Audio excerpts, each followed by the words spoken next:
of it. The biggest break I ever had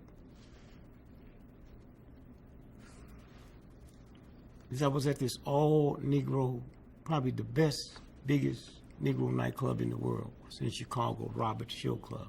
Brand new. Had a Las Vegas stage.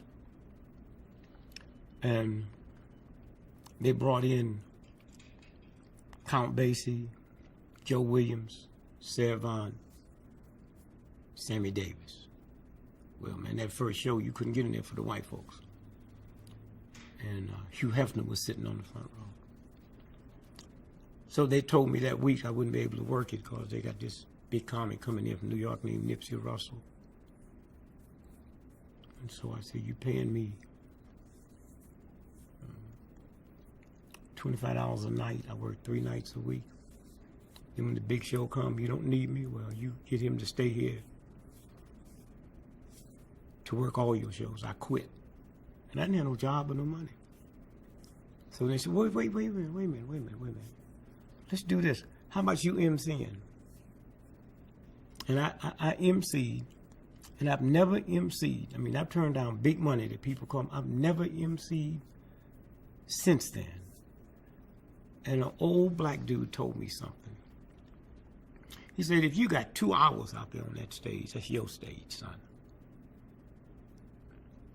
Or if you got 15 minutes, you can do the same thing in 15 minutes you do in 2 hours when you have to, or you can do the same thing in 2 seconds that you can do. And I heard him. And I walked out there, and Hugh Hefner was sitting, and just this little MC, he heard something. And Ern Corey came into the club. He refused to work 7 days, and I got the call. And I went down, and I never spent much time downtown Chicago. They would pay me $50, and I didn't know white folks, sent the money to your agent. So I came down there with 25 cents to get on the bus and got off at the wrong stop. And I had to go on stage at 8 o'clock, and I'm praying and running. It's a blizzard. And I'd ask people, where's the Playboy Club? And they said, down. So then about 8 blocks away, I could see the sign, and I'm running. I don't know now that this room had been sold out to a group of Southern white frozen food convention. And they decided, Hefner and them decided, well, I don't need to work. Well, they was going to pay me. So if I'd have got there a half hour early or hadn't got off at the wrong spot, Victor Lowndes, who ran it, he said, you don't have to go on. So I said, okay. I didn't. I got there at exactly 8 o'clock, and I got my clothes over my arm. I don't even have time to change clothes. I ran up the steps, and this white guy standing there trying to stop me, and I didn't know who Victor Lowndes was. And I just pushed him out the way. I asked the guy downstairs, where's the carousel room? Say, 2nd floor. And I ran up, jumped up on stage. Hey, I'm Dick Gregory. At 8 o'clock sharp, and at 12 o'clock, I was still talking.